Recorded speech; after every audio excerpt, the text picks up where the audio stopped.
maybe I don't understand the issue. So they figured it out. They're being funded on an emergency basis. Okay, great. I don't. Where's the incentive now? Who cares what either side wants? Where's the incentive to get a deal done? They can continue to blame each other. To me, it seems I mean, you like can't let the basically the entry level workers. By the way, they've gone through 4 to 6 months worth of training to become TSA officers, right? Yeah. They make about 50 or 60 grand a year, which is not a lot of money in the government. And they were missing paychecks. Meanwhile, Congress was not doing their job. they are. I mean, it's just so wrong on a just basic level. Yeah, I understand. I don't. I just don't see it as this. The Republicans probably win this issue now because he's found emergency funding, right? So now it's on the Democrats, right? At this point, just to prove it. You're not in power. When you are in power, change the law, change the budget, do what you want. I think the Republicans feel it's politically advantageous. That's interesting. Let's get another phone call in here. Hi, thanks for waiting. You're live on Talk Erie. Hello. Hello. Yeah. I'm curious about this No Kings March. Yep. Okay. It seems strange that we would have that with Sunday coming up. You know, we do have a king, and it's not Donald Trump. It's the Lord Jesus Christ, and he's king. He's been king, and I'm surprised by people that in the church and that would march in a No Kings March. Interesting. I appreciate you weighing in. Thank you. All righty. Let's get another call here. Hi, you're live on Talk Erie. Yeah, you were just talking about how the Senate and the Congress were getting paid. Yeah, oh yeah. John Kennedy, he tried to pass a couple bills that to not pay the Senate and the Congress, but they got voted down real quick. I'm worried a little bit that this thing is going to last longer than what Trump was hoping for, because you never know how those people in the desert over there work or how they act. You're talking about the war? That you think the war's going to last? Well, there's no doubt about it. action or whatever they want to call it. Yeah. I don't know if it's really a war yet, is it? It's an excursion. Yeah. Yeah, it's not a war. We're trying to take care of the problem that's been going on for 47 years. Yeah. I mean, they've been financing terror groups for forever. Look at all the tunnels they built in Israel or Palestine. Understood. There was probably enough cement there to build nice things, and they built tunnels instead. Yep. I understand. Well, you have a good day. Thank you, sir. Bye. One more call. Hi, you're live on Talk Erie. Hello.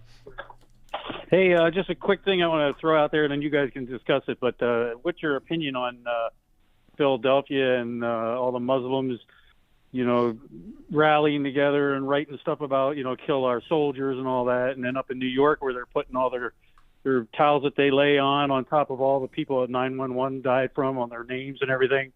It's sick. It's sick. I've not heard of any of that, but we'll look into it. Thank you. Appreciate it. We're losing civilization here. I mean, you're seeing the cracking of a governing coalition. Where? In the States. I mean, in the United States? Yeah. We are? I don't get that sense. Really? You don't think that the foundational sense of how we are going to continue as a country with these kinds of divisions, how that's even going to be possible? No.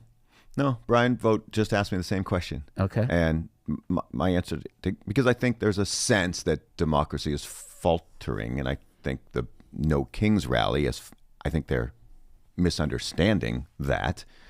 But who's misunderstanding? I think many of the protesters have no idea what a king is. An authoritarian rule. I just think they don't understand. I think they just have Trump derangement syndrome, which is fine. Have that. I don't care. I think people don't understand. So you think democracy is in peril? I think that there is such a divide on even what facts are that once you reach that point, you start seeing the decline of civilization. Okay, we're celebrating the 250th anniversary of this country, Right. And at its birth of this country, you had half of the country felt that states' rights were it, and half the country felt that they were federalists. They believed that we had a strong national government. They were split right down the middle on what the country would even look like. Sure. What it would even look like. And I would make the argument that it has survived pretty well for 250 years. If the founders came back today, they'd be like, nah, probably a little too much government, but all right, it doesn't look awful. I don't think because we're so split today that the country is in peril at all. It ebbs and flows. I've said this before. The electorate is never happy. Never happy. That's the beauty of democracy. So if they don't like this, they'll throw these bums out and they'll elect new bums. Yeah. And in 4 or 8 years or 12 when we're lucky, that's the longest we've ever gone where we're not happy with the current bums that are there and we throw them all out. It just ebbs and flows. It's interesting who many of the folks that came out for the No Kings were part of the 60s generation. Is that basically just them expressing in the mode or the medium that they're more accustomed to? I mean, is this just an extension of 1968? Summer of Love? Haight and Ashbury? Like Vietnam, mainly? Like Vietnam, yeah. Man, that's a wonderful question. I think the protesters in 1968 had a much more clue than the people today about what they were protesting. That's what I think. I think they were much more accurately informed. They protested rightfully for what they believed in. I think these people yesterday have been fed the mainstream media about how awful this guy is. They have no idea what they're protesting. I really do. That's many don't. I understand. Yeah. He's not a king. Democracy. I don't think democracy's in peril. It ebbs and flows. Okay. So there's some military action. A lot of presidents along the way have been quagmired in the Middle East with military actions, not full-blown wars. I all the time. Barack Obama did a red line in the sand for Syria. The line was violated, and he felt that it was a no-win, so he did not. There was military action. Back up the action. There was military action. So Trump has taken a step further, and his argument is, for 47 years we've been dealing with this. Obama hits him with a little missile here and there, and Bill Clinton hits an aspirin factory, whatever. Right? His argument is we and our allies were in peril, and it's time to do this. I don't know if that's the case. Again, the jury's still out on that, but that doesn't put us in peril. Okay. Wait and see how I think all this plays out. All right, this is a political show. We set aside Monday for politics, and when I got to take the break, but when I come back, I want to talk about, what's the lead in for the fall. We just lost another host on this station who's running for a Missouri Congress seat. It turned out that he had clerked for the fellow that's retiring. That's Chris DeGaule's no longer going to be on the air. All right, back in a bit.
talk Erie and the Joel Natale Show. Dean Pepicello is with us along with Shaney, and we're talking politics here on this Monday. Dean, let's take a look at Real Clear Politics and see what the latest of the polls are. President Trump job approval, the average is 41.1 approve, 56.6 disapprove. The spread is 15.5. Among the largest spread since taking office here. You know, when he started, he had on January 27th of 2025, he was up 6.2. He had over 50% approval. Hasn't been above water since March of 2025. Yeah. You believe that? When I look at the big swings that we're seeing now, I believe those. There's a lot of folks that, you know, wholeheartedly voted for him, but did not vote for another excursion in the Middle East. Yeah, I think that's true. I think the numbers are fairly accurate, and I think they resemble a lot of second-term presidents, right, at this point. Yeah. I mean, it might be a little lower, but it's not. It might be a little early for. Might be. Might be. I'll be curious to see how this thing ends. So you're worried about the fall? Like you're thinking? Yeah, I'm thinking. I'm hearing, of course, they always overblow this, but I'm hearing anything between 45 to 60 seats in the House. All tied to Trump, basically, this administration. Yeah. You know what I find most fascinating? And I hope that Trump eventually will be able to tell this story truthfully, accurately, is he could have made the choice. He came in. I always wanted to run a campaign where I got in a debate with another candidate who was so awful that all I had to say was, I'm not him or I'm not her. Right, like in a debate, I don't care what they ask me. What's your feelings on the economy? I'm not them. Right? Like exactly. And I think that was kind of the Republicans' campaign. The Democrats went so far left, controlled by the left part of their party, the AOCs, you know. And Kamala Harris. Exactly. He basically had to say, well, you may not like me, but look at your alternative. That's a wonderful spot to be in, right? Yeah. And Trump had certain positives too, right? So all those things played into his favor. Well, people remembered a time of first-term Trump of relative calm and prosperity, right, before COVID. Before COVID. So now that playbook is the Democrats' playbook. Now it's the Democrats going, I'm not him. That's it. They don't need to do anything else. They should probably, I'm sure, their advisors, the James Carvilles of the world, are saying, hey, quit with the nonsense. I don't want to hear it. I don't want to hear woke. I don't want to hear. Did you hear what Chris Christie said yesterday? No. I would send the entire Democratic caucus to Turks and Caicos to just stop talking. That's the advice. I mean, basically, be quiet and you might win. That's the advice. So, but all your crazy is going to just lose votes. Shut them up. I mean, and but it's funny how the tables have turned. Here we are. You'll be 4 years down the road, and it's the same advice. 2 years down the road, the same advice. Don't say a word. I'm not them. Right? This is how quickly politics changes. Trump could have made the decision, I think, to be a superstar. Get the economy under control. I was probably going to head that way anyways. Under inflation, get rid of regulations, get rid of all the crazy lefty nonsense, right? That most of the country didn't agree with. Maybe you jam through voter ID or something. I mean, whatever. You push these 80-20 issues and just not be what was a terrible Biden administration. He's chosen to try to be consequential because that's who he is. Maybe he's we don't know. Again, we don't know about these international decisions. We don't know what we don't know. And we don't know a lot. Were they really that close? Were they really legitimately going to hit us and our allies? Right. Like, that's a pretty big deal if you saved us from that. So we don't know all those things. But he could have chosen to kind of be this superhero. Easy. Could have taken the easy route. He decided not to.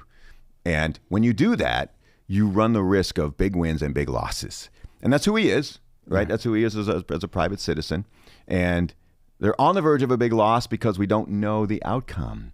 People don't like it. The markets don't like it, right? And all of these things now are suffering, and they all trickle down to average people who are paying $4 a gallon in Erie, Pennsylvania, and there's a lot of uncertainty. Stock market going the wrong direction because of uncertainty. So this is the gamble he's taken for the large upside. But I think the odds of them winning now are very slim. Because the this Republicans, is the odds of Republicans winning. Because the risk you are slim. take to win the war, quote unquote, over the long haul. I think they may be politically punished. We'll see. Newt Gingrich doesn't think so. Yeah, okay. Let's get another call in. Hi, you're live with Dino here. Hello, first time calling in for 3 weeks and over a month to Dino. So you mentioned that the country is celebrating 250 years. Yes, sir. Iran is Persia. Persia is some 3,500 years and mentioned in the Bible. Nice. So they have a civilization that goes back 3,000 years, as old as the Israeli, the Jews and the Assyrians and all those other stuff. Sure. Type situation. Now, second thing, are the maggot women and men the NASCAR people of the 80s? Joel mentioned, the No Kings things seem to be like the 60s. Are the maggots the NASCAR people? Is he saying maggots? That's I think actually he pretty. is, That's yeah. pretty funny. Actually, Yeah. that's pretty funny. Yeah. I gotta be honest. It's pretty offensive, Yes, but go that's ahead. how It is, but it's. I've said that. I've mentioned them, and I write whenever I write. I post it that way. So go ahead. I call certain nuns fake nuns, so I can't feel bad about what Oh, my Joe's doing. gosh. Well, what do you want me to say? I don't know. I don't know. How to No, answer I mean, that. no. I mean, again, we paint Okay. we paint people with too many broad brushes. There's a lot of nuance. If you were to unpack the typical Trump voter or the typical Kamala voter, you can't paint with a broad brush. You've got to understand the nuance. That's where the real that's where you would really understand why Erie County is such a bellwether and frankly battleground because of the nuance. One more there, Joe. Go ahead. My turn. Thank you. Well, yeah. You also mentioned that a lot of the No Kings things were seniors. Don't seniors vote proportionally greater than any other age group? You're right. When it comes to voting, they're more consistent. Okay. Sure. Yep. So I don't think Dean is acknowledging that these people do know what they're doing. They do know what they're against, and that's what I'm. 2 questions for Dean: is the distillery still in question? Yeah, it's still on. We haven't heard from him in a while, but he said he'd do it on his timeline. But they paid for that land and went through entire land development. We think it is, Joe. We hope so, but we haven't bothered him.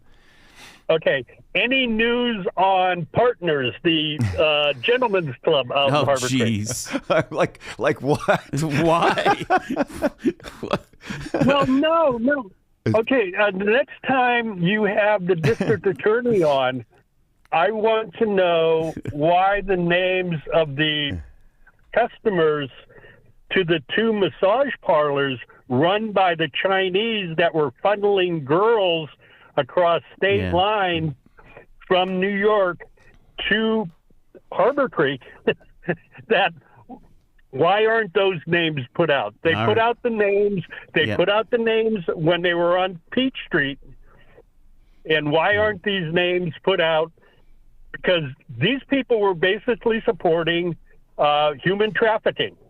Yeah. Yes or no? Yeah. I'd have to ask the FBI, honestly, that's Joe. on them. I don't know that question. Okay, You're not the first person to ask it. We gotta though. go though. Thanks, man. Appreciate Okay. it. Bye bye. I'm down to just a minute here.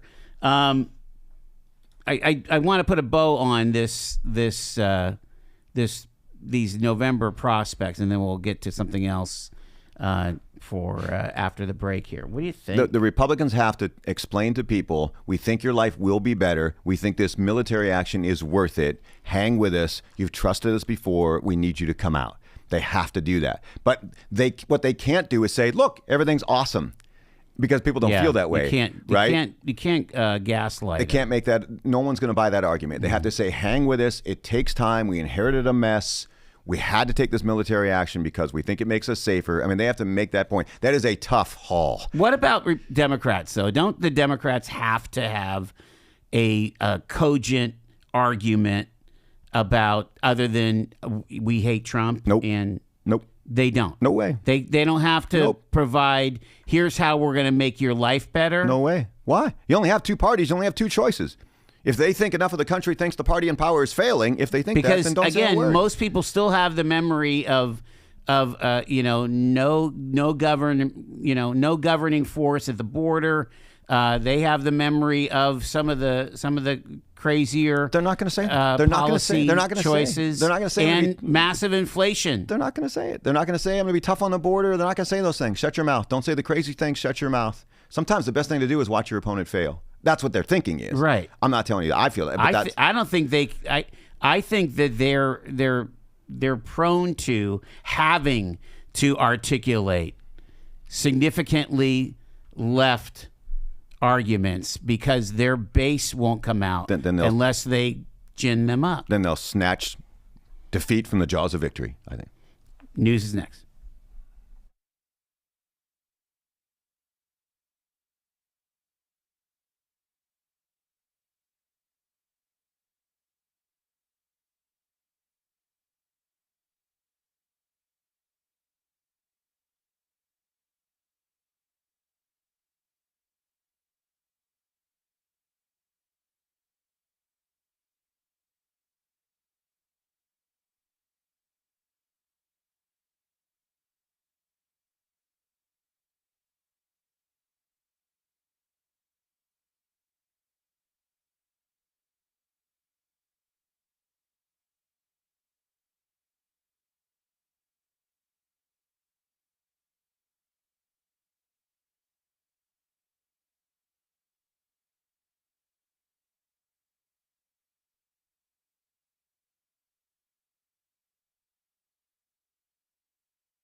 Thanks for tuning in. It's Talk Erie and the Joel Natale Show, live from our Kingdom Financial Group studio, also live on YouTube and Facebook. Dean Pepicello is with us, the Harbor Creek Township Supervisor, and he is a sought-after political voice across the country and around the world. Yeah, I'm important. Just ask me.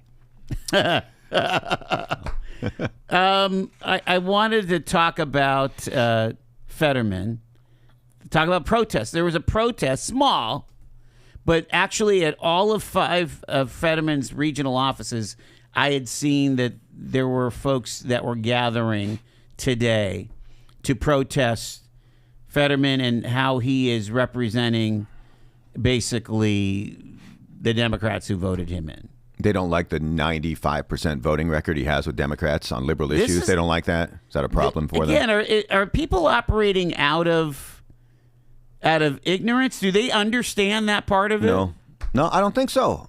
That's what I'm telling you. The media's, the interview I just did about democracy said if you could change 2 things to make America a better place, what would it be? Number 1, a reasonably fair, sort of unbiased media, mainstream media. That'd be the first thing I would do. Number 1, I think people are driven by the information that they receive or they want to receive. Number 2 is I would make congressional districts competitive. I would do away with gerrymandering because I feel personally like the conservatives have better ideas. And if I could just, if we wouldn't just gerrymander, we could prove this. Put me in competitive races all over the place because I feel like we have better ideas. Those are the 2 things I would do. But I think people are driven by the information that they either choose to consume or are almost forced to consume. Yeah, I do. I'm sorry. I think the protesters of the 60s knew exactly what they were protesting more than what happened Saturday. That's how I feel. Wow. So, so you don't think that the people on the left that, you know, Fetterman just seems to be this kind of reasonable balls and strikes kind of a guy. But his core ideology is left of center. He votes with Democrats, like you say, 95% of the time. Right. I'm sorry. He is very much of a social Democrat. Absolutely. So got 2 big issues, Israel and now the war in Iran. He said, was it over the weekend? And my party's got Trump derangement syndrome, and it's a problem. Yeah. I saw an interesting article. I can't think of it, Joel. It was a Pennsylvania newspaper, like the Post-Gazette or something, that, and I know the reporter had been around a long time. I just can't remember the name. He said, no way. John Fetterman does not want to be a U.S. senator. Doesn't want to be in politics. This is all a ploy. No way he runs. And even if he runs, he knows he can't win because I don't think he can. Can't get through a primary. I don't think so. Candidates are lining up, and they're all decent. I think, you know, as far as that, if you're the on Connor that side Lambs, there are others. If you're on Kenyatta, I think it's an interesting theory. Does he hate it that much? You might. Yeah. I know we call it the best job in the world, being a U.S. senator, but not everybody thinks that. It is the best. It's much better than being president. Being a U.S. senator. So is John Fetterman being true to himself and just saying, screw it, serving my 6 years, it was fun, Braddock mayor, lieutenant governor, right? I have a pretty cool life. I'm going to go make speeches and make plenty of money and write another book, because he could do that. I mean, he went to Harvard. Again, he's no slouch, very thoughtful person. But that was the theory is he's just simply sabotaging himself. I don't know if that's true. I don't think he's, I think he's just, you know, I think he's calling balls and strikes. He's looking at Israel and the history of the United States since 1948 has been an absolute, you know, strong, you know, rigid backer of the nation of Israel. You realize no member of Congress does what he's doing. No member. They're all thinking about winning the primary. That's where they're at. And then once you get through the primary, you play games with no one does what he's doing. Mm-hmm. It's political suicide. Wow. But it's fascinating. That's why he's so fascinating.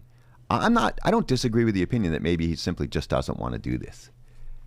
And should he be, so you don't think he needs to be more responsive to the Democratic base? That's what these people, you know, the small. More than voting the way they want him to 95% of the time? Right. Right. How much more responsive? I think they just happen to be the big issues, right? If they were just little issues, nobody'd say a word. But they're the big issues, and they're sexy, and they get headlines.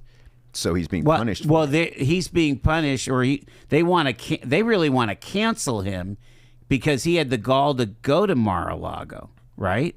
Yeah. And talk to the president. Cancel him. Sounds like.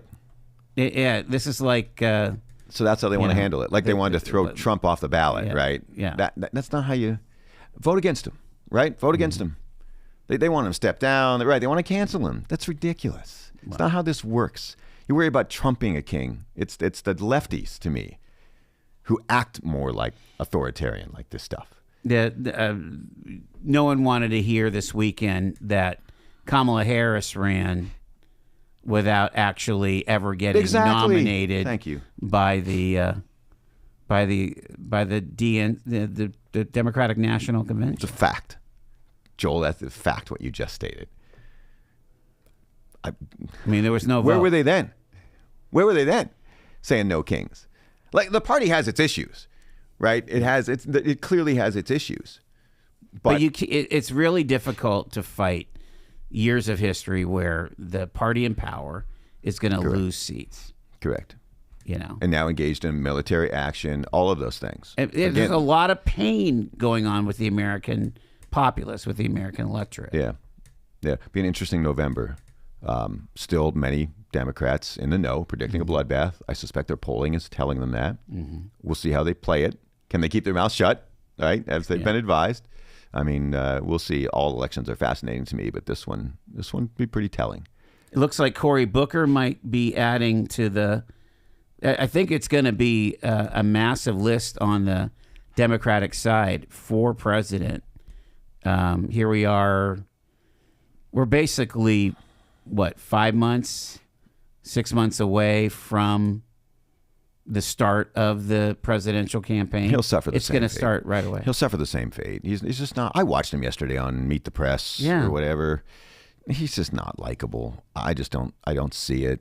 See the CPAC numbers with Rubio and Vance? No, what was it? Vance at 53%. Who they'd want to be the next presidential candidate, and Rubio is at 35%. Big change because it was like 80-20 a year ago. And interestingly, for Vance, Vance and Rubio, right? So Rubio is closing that gap. Mm-hmm. Who predicted that first? Me. Yes. And they're so very different on the war that you haven't seen Vance out front as this war hawk. Vance is not saying anything. Right, and Rubio is. So they think that potentially this military action could be the deciding factor as to who people choose, because now all of a sudden there's a split on a major issue between those two candidates. I still think you're going to see a primary there. I'm still trying to figure out where MAGA goes, because Trump is a singular figure in history. Correct. It's like there was only one Rush Limbaugh. Again, in talk radio, there was only one. Everybody else is a wannabe, right? Mm-hmm. And again, there's some good talent on the radio. So, you might say, but they're not Rush. No. They've never gotten the dollars. I mean, Rush lived like he was Jackie Gleason. He was making $30 million a year. And why? Entertainment. Yes. He was entertaining. Far more than the politics. He was entertaining. Why is Fox News number one? It's not their politics. It's their hosts are better. They're far more entertaining. The programming is better. It's not so much driven by the ideology. You're absolutely right. Right. That's just, I know people from the right are attracted more to this particular format. That's fine. They needed an outlet. This was probably, they were going to matriculate here eventually anyways. It had to happen. But the entertainment is just far better. The people that are most popular are most entertaining, not ideologically driven. People don't understand that. So. Well, and it's the reason why Air America didn't succeed. Exactly. Which was the left-leaning talk radio. And that's where Rachel Maddow got her start. I think she rose because she could kind of understood. She's fairly entertaining. Yeah, to be entertaining. Yes. I watch her because I hate her. Let's be honest. I don't hate her. I hate the politics. I hate what she's saying. But she's fairly entertaining. Yeah. You flip to CNN, you're like, man, this is snooze fest. Like, I just can't. Right. I don't care what they're saying because I'm going to fall asleep. So. I don't think people realize that these cable channels have less listeners than most of the shows that are on this channel. Yeah. Nationally. Isn't that amazing? True. It's crazy. Right? You know, Mike Gallagher gets 12 million Yeah. listeners a week. CNN is averaging 800,000. Exactly. It's insane. Under 1 million in their prime time. Yeah. It's not entertaining. Yeah. It's interesting. People don't understand. You're in the business, right? Right. Yeah. Yeah. What about the president's complaint or Carolyn Leavitt's complaint that, I mean, she's pounding on the press every day in the Washington press room, in the White House. The latest one is that the press is not covering harm paid to by illegal immigrants. You know, there was the one Loyola University student in Chicago goes out to watch the Northern Lights and is assaulted and murdered by illegal Guatemalan here in the States here. And their complaint from the White House is that the press ignores anything that goes against the press's narrative. First off, does the press have a narrative? Oh, absolutely. Mainstream media. All media at this point, for the most part. Yeah. They would push back. Oh, I'm sure they would. I mean, I'll never forget Chuck Todd absolutely throwing that back at people. I debate them all day. All day. I'll debate them all day. They'll do a story on an Iranian family that was harmed by this military action, but they won't do a story on somebody who got hung in a public square because he was protesting the regime. That to me, see, there's the bias, right? People don't. It's not like they're outright lying. They're choosing to cover one thing over another. To answer your question, CBS did that story. The illegal immigrant who killed the girl in Chicago. CBS. And they are melting down over Barry Weiss and where CBS is I couldn't believe it. It's a fair story. It was a fair story. They also covered the mayor or whatever who said, hey, well, she was in the wrong place at the wrong time. It's ridiculous. This person shouldn't even been in the country. Shouldn't even been in the country, for goodness sake. But CBS did it. I don't think the other two did. So, yeah, there's a narrative. Of course there is. So how do you, where does that all shake out? By the way, CBS is last in the ratings because that bores me to tears. I can't. Tony something as the anchor. He's just not very exciting.